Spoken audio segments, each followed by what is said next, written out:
Hello guys, कक्षा 9 गणित NCERT solution में आप सभी लोगों का स्वागत है।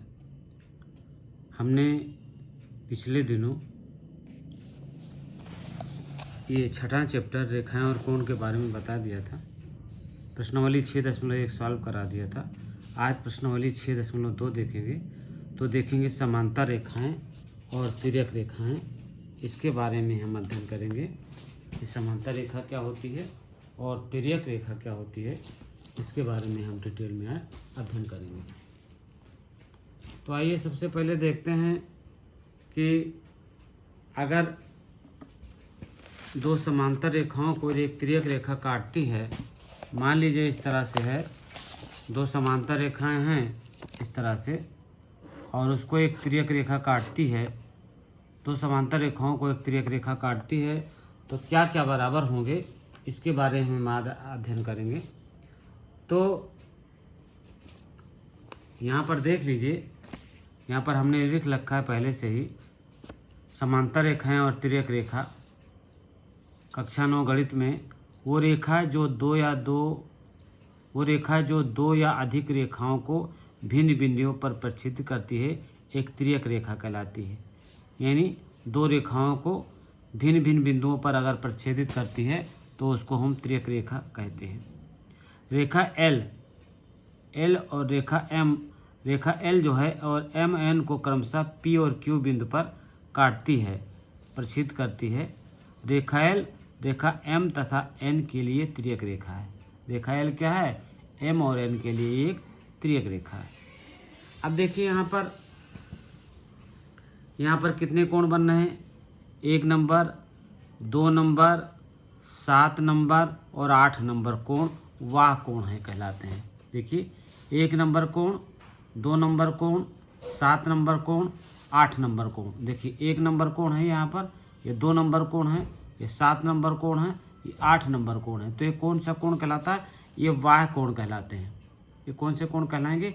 वाह कोण कहलाएंगे। और 3 नंबर, 4 नंबर, 5 नंबर और 6 नंबर ये कोण कहलाते हैं अंता कोण कहलाते हैं। कौन सा कोण कहलाते हैं?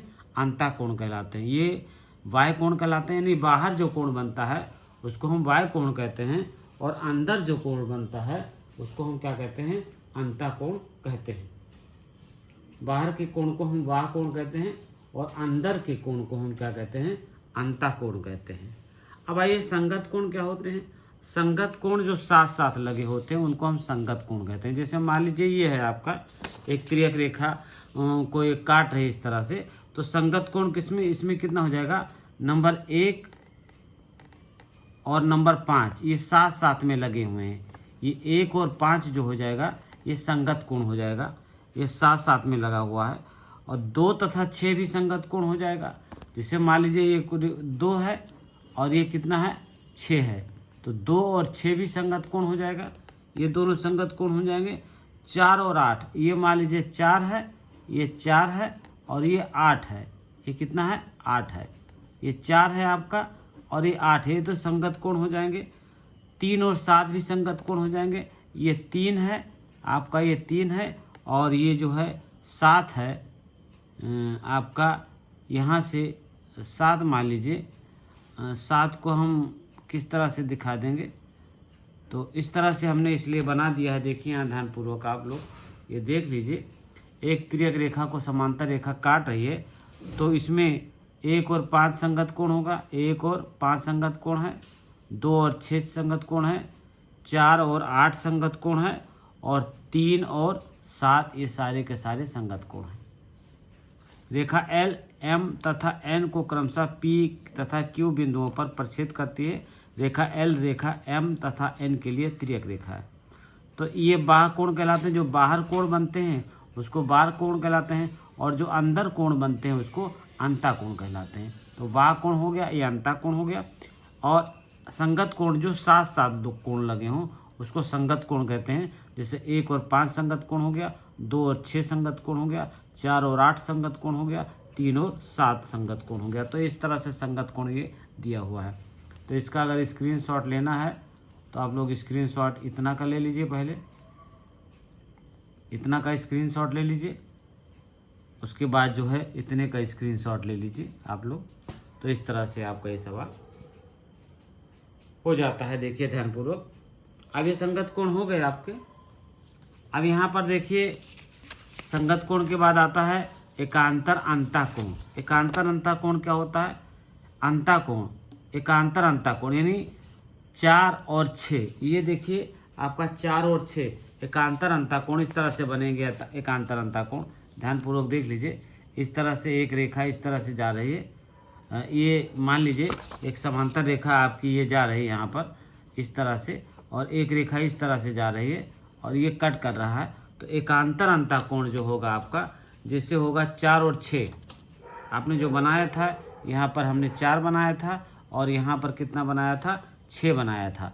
तो 4 और 6 क्या होगा? एकांतर अंता कोण होंगे। 4 और 6 और 3 और 5। 3 हमने यहाँ बनाया था, देखिए 3 ये बनाया था और 5 हमने बनाया था इधर। 3 ये बनाया था और 5 बनाया था ये। तो 3 और 5 एकांतर अंता कोण होंगे। अब देखिए यहाँ पर एकांतर अंता कोण यहाँ पर लिख दिया है मैंने। एकांतर अंता कोण यानी 4 और 6 देख लीजिए। 4 है और ये 6 है, एकांतर है एक दूसरे के लिए। और 3 और 5 हैं, ये भी एकांतर हैं। तो 4 और 6, 3 तथा 5 एकांतर अंता कोण है। और एकांतर बाह्य कोण यानी बाहर के कोण, एकांतर है परंतु बाह्य कोण है। 1 और 7 एकांतर हैं। देखिए ये लाइन इधर जा रही है तो इस लाइन के इधर बन रहा है, इस लाइन के इधर बन रहा है। तो 1 और 7 एकांतर बाह्य कोण है और 2 और 8 एकांतर बाह्य कोण है। ये देखिए 1 और 7 और 2 तथा 8 एकांतर बाह्य कोण है। फिर है त्रियक रेखा के एक ही ओर के अंता कोण 4 तथा 5। 4 और 5 ये त्रियक रेखा के एक ही ओर के अंता कोण यहाँ है 4 और 5 और 3 और 6। त्रियक रेखा के एक ही ओर अंता के कोण है 4 और 5 है, 3 और 6 जो हैं त्रियक रेखा के एक ही ओर के अंता कोण है। तो इसका भी स्क्रीनशॉट आप ले लीजिए।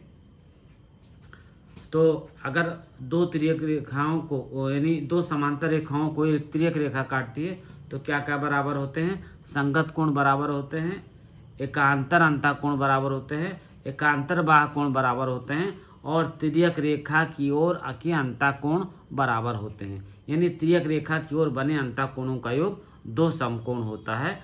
ये आप जान लीजिए कि त्रियक रेखा के एक ही ओर बने अंता कोणों का योग 2 समकोण होता है। तो स्क्रीनशॉट लेना तो इसका स्क्रीनशॉट ले लीजिए। उसके बाद इसका पहला क्वेश्चन देख लीजिए। ये दिया हुआ है आकृति में x और y के मान ज्ञात कीजिए और दर्शाइए कि ए बी समांतर है सी डी के। x और y के मान ज्ञात करना है। तो प्रश्नानुसार हमको क्या क्या दिया है क्वेश्चन में?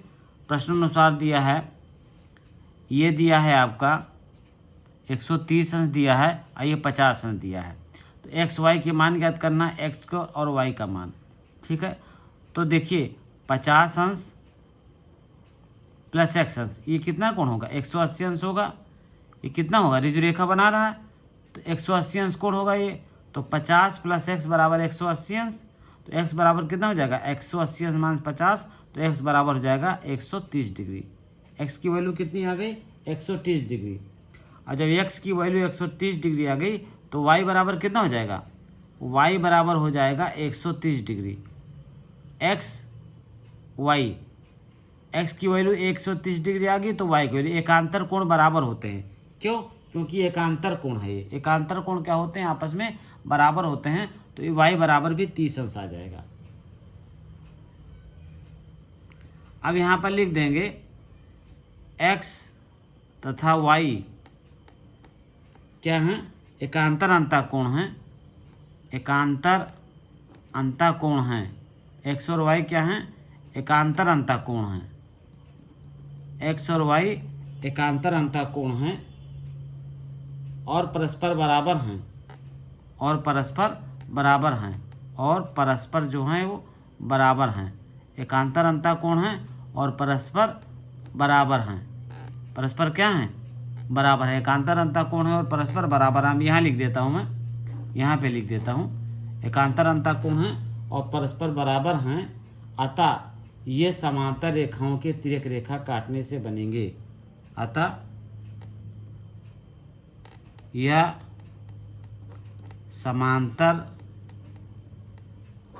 समांतर रेखाओं के समांतर रेखाओं के त्रियक रेखा काटने से बनेंगे। ठीक, तो आपसे क्या पूछ रहा है, दर्शाए कि ए बी समांतर है सी डी के। तो ए बी जो होगा वो सी डी के समांतर होगा, क्योंकि ये क्या कहता है कि एक्स तथा वाई एकांतर अंतःकोण के जो परस्पर बराबर हैं, अतः एक समांतर रेखा के त्रियक रेखा काटने से बनेंगे, अतः ए बी जो है समांतर होगा सी डी के। तो इसका भी स्क्रीनशॉट ले लीजिए आप लोग। इसका स्क्रीनशॉट लेना हो तो आप लोग ले लीजिए इसका भी स्क्रीनशॉट। और अगले का क्वेश्चन देखता हूं मैं, क्वेश्चन नंबर 2 देखता हूं। क्वेश्चन नंबर 2 देखिए, दिया हुआ है आपका इस तरह से, आकृति में यदि ए बी समांतर है सी डी के और सी डी समांतर है ई एफ के और वाई अनुपात जेड बराबर 3:7, ठीक है, तो एक्स का मान ज्ञात कीजिए। अब प्रश्नानुसार ए बी समांतर है सी डी के है तथा सी डी समांतर है ई एफ के है।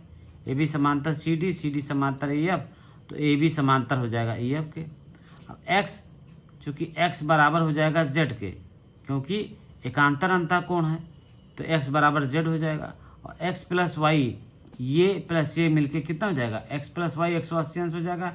त्रियक रेखा की ओर बने अंतःकोणों का योग 2 समकोण होता है, तो एक्स प्लस वाई बराबर 180 अंश हो जाएगा। ये समीकरण फर्स्ट मान लो। समीकरण फर्स्ट और सेकंड से y प्लस जेड बराबर 180 अंश हो जाएगा। y और z का मान, चूंकि x z के बराबर है, इसलिए y प्लस जेड भी क्या हो जाएगा, 180 अंश के बराबर हो जाएगा। y प्लस जेड, यानी y प्लस जेड भी जो है वो 180 अंश के बराबर हो जाएगा, क्योंकि x बराबर y दिया हुआ है, तो y प्लस जेड बराबर 180 अंश हो जाएगा। अब चूंकि y का मान दिया हुआ है 3, तो मान लेते हैं y अनुपात z बराबर 3:7 है। y अनुपात z का मान कितना दिया हुआ है, 3:7 दिया हुआ है, तो इसको हम k मान लेते हैं। 3k प्लस 7 के बराबर 180, यानी y प्लस z बराबर 180 दिया है, तो 10 के बराबर 180, के बराबर 180/10 बराबर 18 हो जाएगा। अब k का मान 18 आ गया और z बराबर 7 के है, तो z बराबर 7 × 18 बराबर 18 7 126 हो जाएगा। और z बराबर x बराबर z है, तो x बराबर भी 126 हो जाएगा। तो हमारा ये मान किसका पूछ रहा है, x का मान पूछ रहा है और z का मान पूछ रहा है, तो x बराबर भी 126 हो जाएगा और z बराबर भी 126 हो जाएगा। बहुत आसान है।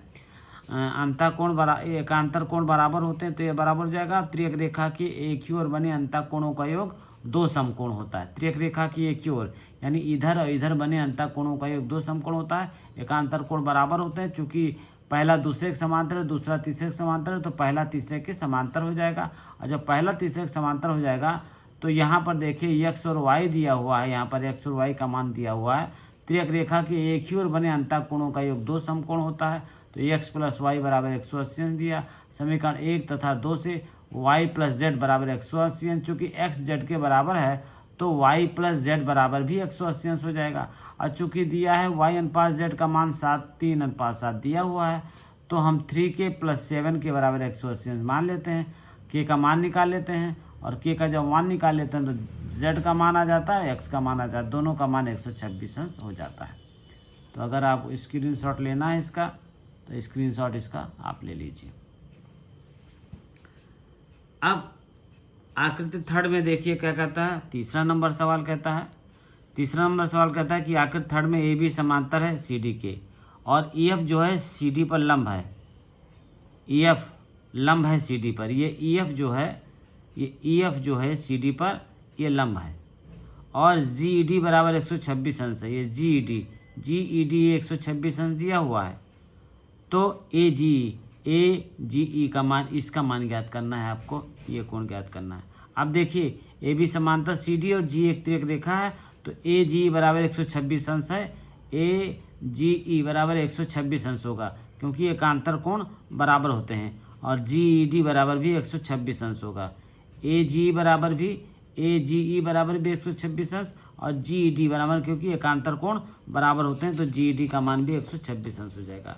और GF प्लस FED, अब GEF, अब देखिए GEF प्लस FED किसके बराबर है? 126 अंश के बराबर है। और FED बराबर कितना हो जाएगा? ये 90 अंश दिया हुआ है, तो GEF का मान हमारा निकल आएगा। तो GEF प्लस FED बराबर 126 अंश, और GEF का मान निकालना है, FED का मान 90 अंश दिया बराबर 126 अंश, तो GEF बराबर कितना हो जाएगा? ये 36 अंश हो जाएगा। अब पुनः AB एक ऋजुरेखा है और G उससे बिंदु G पर मिलती है, तो ABE प्लस FGE, AB देखिए ABE, AB और E, सॉरी ये क्या दिया हुआ है आपका? दिया हुआ है AGE plus FGE, AGE plus FGE, ये क्या है? ये पूरा का मान कितना है? ये पूरे का मान कितना है? 180 अंश है। पूरे का मान कितना दिया हुआ है? 180 अंश दिया हुआ है पूरे का मान। पूरे का मान कितना दिया हुआ है? 180 अंश दिया हुआ है। देखिए ध्यानपूर्वक, पूरे का मान कितना दिया हुआ है? 180 अंश दिया हुआ है। यहाँ पर देखिए पूरे का मान कितना दिया हुआ है? 180 अंश दिया हुआ है। तो FG का मान कितना हो जाएगा? 180 अंश माइनस AG, और AG का मान 126 अंश हमने निकाल लिया है, तो FG का मान कितना हो जाए? 54 डिग्री हो जाएगा। अतः AG बराबर 126 अंश, GF बराबर 36 अंश और FG बराबर 54 अंश। तो ये आपका मान निकल आया है।